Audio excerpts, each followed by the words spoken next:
శ్రీ సాయినాథాయ నమః. శ్రీ సాయి సచ్చరిత్రము 15వ అధ్యాయం. నారదీ కీర్తన పద్ధతి, చోల్కరు చక్కెరలేని తేనీరు 2 బలు. 6వ అధ్యాయంలో షిరిడీలో జరుగు శ్రీరామనవమి ఉత్సవం ఎట్లు ప్రారంభమయ్యాను. ఆ సమయంలో హరిదాస్ తెచ్చుట ఎంత కష్టముగా ఉండేది. తుదకు ఆ పనిని దాసగను నిర్వహించినట్లుగా బాబా శాశ్వతంగా నియమించుట, దానిని ఇప్పటి వరకు దాసగను జయప్రదముగా నడుపుట అనునవి చదువరులు జ్ఞాపకం ఉంచుకునే ఉండుదురు. ఈ అధ్యాయంలో దాసగను హరికథను ఎట్లు చెప్పేవారో వర్ణించేద్దాము. నారదీ కీర్తన పద్ధతి. సాధారణంగా మహారాష్ట్ర దేశంలో హరిదాసులు హరికథ చెప్పినప్పుడు ఆడంబరమైన నిండు అంగరకాలను వేసుకొనిద్దరు. తలపైన పాగా పేట కానీ పొడవైన కోటు, లోపల చొక్కా, పైన ఉత్తరేమో మామూలుగా ధరించేది దోవతిని కట్టుకొనిద్దరు. ఈ ప్రకారం దుస్తులు ధరించి షిరిడీలో హరికథ చెప్పుటకై దాసగన్ తయారయ్యాను. బాబా సెలవు పొందుటకే మసీదు వచ్చాను. బాబా అతనితో, ఏమో పెండ్లి కొడక, ఇంత చక్కగా ముస్తాబై ఎక్కడికి పోవచ్చున్నావు అనెను. హరికథ చెప్పుటకు పోవచ్చున్నానని దాసగన్ జవాబిచ్చాను. అప్పుడు బాబా ఇట్లనను, దానికి దుస్తులన్నీ ఎందుకు? కోటు, కండువా, టోపీ మొదలగునవి ముందర వెంటనే తీసి పారే. శరీరంపై అలంకారాలన్నీ ఎందుకు? వెంటనే దాసగను వాటన్నిటిని తీసి బాబా పాదముల వద్ద ఉంచెను. అప్పటి నుంచి హరికథ చెప్పినప్పుడు వానిని దాసగను ఎన్నడూ ధరించలేదు. నడుమ మొదలు తల వరకు ఏమీ వేసుకునేవాడు కాదు. చేతిలో చిరతలు, మెడలో పూలమాల మాత్రమే ధరించేవాడు. ఇది మహారాష్ట్ర దేశంలో తక్కిన హరిదాసుల అవలంబించు పద్ధతికి వ్యతిరేకం. నారద మహర్షి హరికథలు ప్రారంభించిన వారు. వారు తలపైన శరీరం పైన ఏమీ తొడిగేడు వారు కాదు. చేతి యందు వీణను ధరించి ఒక చోట నుంచి ఇంకొక చోటికి హరినామ సంకీర్తన చేయించు పోయేవారు. చోల్కర్ చక్కెర లేని తేనీరు. పూనా అహ్మద్నగర్ జిల్లాలో బాబాను గురించి అందరికీ తెలియను కానీ నానాసాహెబ్ చందోర్కర్ ఉపన్యాసముల వల్లను, దాస్గను హరికథ వల్లను బాబా పేరు కొంకణ దేశమంతయు ప్రాకెను. నిజముగా దాస్గన్ తన చక్కని హరికథల వల్ల బాబాను అనేకులకు పరిచయం అనుచెను. హరికథలు వినుటకు వచ్చిన వారికి అనేక రుచులుండును. కొందరు హరిదాసు పాండిత్యముకు సంతసించెద్దరు, కొందరు నటనకు, కొందరు పాటలకు, కొందరు హాస్యమునకు, చమత్కారమునకు సంతసం కలుగచేయను. కథాపూర్వమున దాసగన్ గారు సంభాషించు వేదాంత విషయములు వినుటకు కొందరు, అసలు కథ వినుటకు కొందరు వచ్చెదరు. వచ్చిన వారిలో చాలా కొద్దిమంది మాత్రమే భగవంతుని యందు గాని, యోగములు యందు గాని ప్రేమ విశ్వాసములు కలుగును. కానీ దాసగన్ యొక్క హరికథలు వినువారుల మనస్సులపై కలుగు ప్రభావం అది సమ్మోహనకరముగా ఉండెను. ఇచ్చట ఒక ఉదాహరణ ఇచ్చేదను. ఠానాలో ఉన్న కౌపీనేశ్వరాలయంలో ఒకనాడు దాసగను హరికథ చెప్పుచు సాయి మహిమను కీర్తించు పాడుచుండెను. కథ వినుటకు వచ్చిన వారిలో చోల్కరు ఒకతను ఉండెను. అతడు పేదవాడు. ఠానా సివిల్ కోర్టులో గుమాస్తాగా పనిచేయుచుండెను. అతడు దాసగను కీర్తన అతి శ్రద్ధగా వినెను. వాని మనసు కరిగెను. వెంటనే అక్కడికక్కడే మనసునందు బాబాను ధ్యానించి ఇట్లు మొక్కెను. బాబా, నేను పేదవాడను. నా కుటుంబమునే నేను పోషించుకోలేకున్నాను. నీ అనుగ్రహం చేత సర్కారు వారి పరీక్షలో ఉత్తీర్ణుడై స్థిరమైన ఉద్యోగం లభించినచో నేను షిరిడీ వచ్చేదను. నీ పాదములకు సాష్టాంగ నమస్కారం చేసేదను. నీ పేరున కలకండ పంచేదను. బాబా కృపచే చోల్కర్ పరీక్షలో పాస్ అయ్యాడు. స్థిరమైన ఉద్యోగం దొరికెను. కనుక మొక్కు చెల్లించవలసిన బాధ్యత ఎంత త్వరగా తీర్చినచో అంత బాగుండును అనుకున్నాను. చోల్కర్ బేదవాడు. వాని కుటుంబం చాలా పెద్దది. కనుక షిరిడి యాత్ర చేయుటకు ఖర్చు పెట్టుకోలేకుండెను. ఎవరైనా పర్వత శిఖరమును అయినను దాటవచ్చును, బేదవాడు తన ఇంటి గడపనే దాటలేడని కదా లోకోక్తి. చోల్కర్ కిట్లైన శ్రీ సాయి మొక్కును త్వరలో చెల్లించవలను అన్న ఆతురత కలిగాను.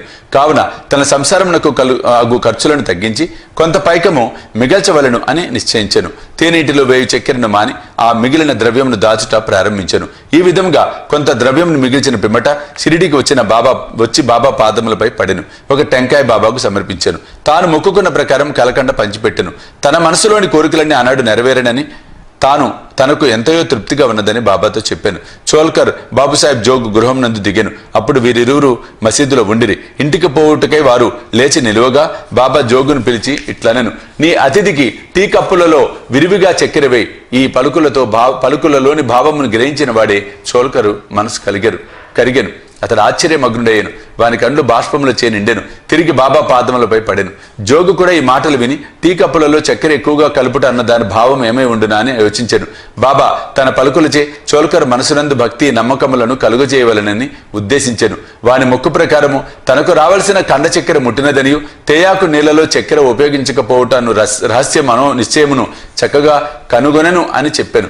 బాబా ఇట్లు చెప్ప ఉద్దేశించెను.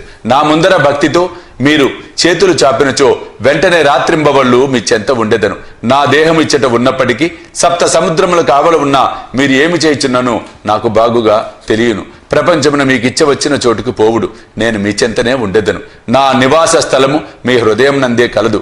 నేను మీ శరీరంలోనే ఉన్నాను. ఎల్లప్పుడు మీ హృదయములలోనూ సర్వజన హృదయములందు గల నన్ను పూజింపుడు. ఎవ్వరు నన్ను ఈ విధముగా గుర్తించెదరో వారు ధన్యులు, పావనులు, అదృష్టవంతులు. బాబా చోల్కర్కి ఎంత చక్కని ముఖ్యమైన నీతిని విధముగా బోధించను కదా. 2 బల్లుల కథ.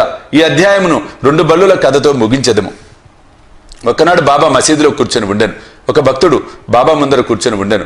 ఒక బల్లి టిక్కిటిక్కుమని పలికెను. కుతూహలమునకై ఆ భక్తుడు బల్లి పలికిన దాని అర్థమేమని బాబాని అడిగాను. ఇది శుభమా అశుభమా అని ప్రశ్నించాను. తన చెల్లెలు ఔరంగాబాద్ నుండి తనను చూచుటకు వచ్చునని, ఆ బల్లి ఆనందించుచున్నదని బాబా పలికాను. భక్తుడు నిర్గాంతపోయి కిమ్మనక కూర్చుండెను. బాబా పలికిన దానిని అతడు గ్రహించలేకుండెను. కొంత తడవైన పిమ్మట ఔరంగాబాద్ నుండి ఎవరో గుర్రముపై బాబా దర్శనముకై షిరిడీకి వచ్చిరి.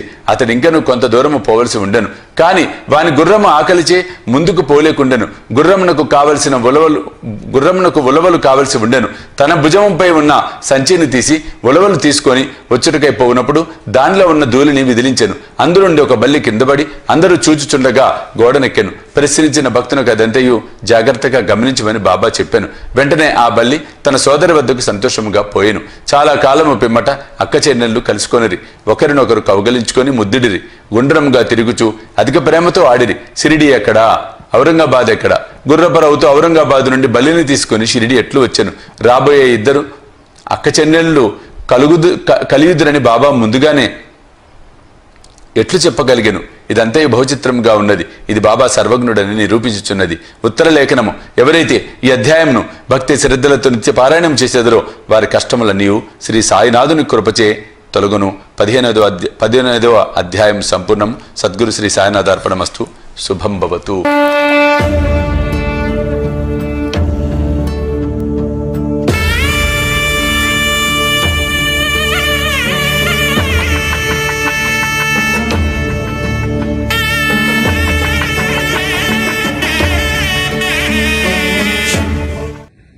సాయి దివ్య రక్షా కవచ యంత్రానికి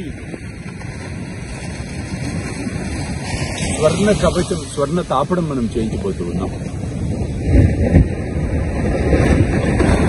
ఆ సముద్రంలో బాబా రత్న ఖచ్చిత సింహాసనంలో కూర్చున్న అధ్యాయం నిజంగా ఒక అపురూప ఘట్టం. ఆ ఘట్టాన్ని మన మాన్సింహ సంస్థను ఆవిష్కరించబోతున్నాం. అత్యంత అద్భుతంగా సాయి దివ్య రక్షా కవచ యంత్రాన్ని స్వర్ణమయం చేయబోతూ ఉన్నాం. ఇది నిజంగా ఒక అపురూప ఘట్టం. ప్రపంచ శాంతి కోసం ఆ దైవిక శక్తిని పరిపూర్ణంగా మనం పొందటం కోసం చేస్తున్న ఒక గొప్ప మహాయజ్ఞం. ఈ యజ్ఞంలో మీరందరూ నాతో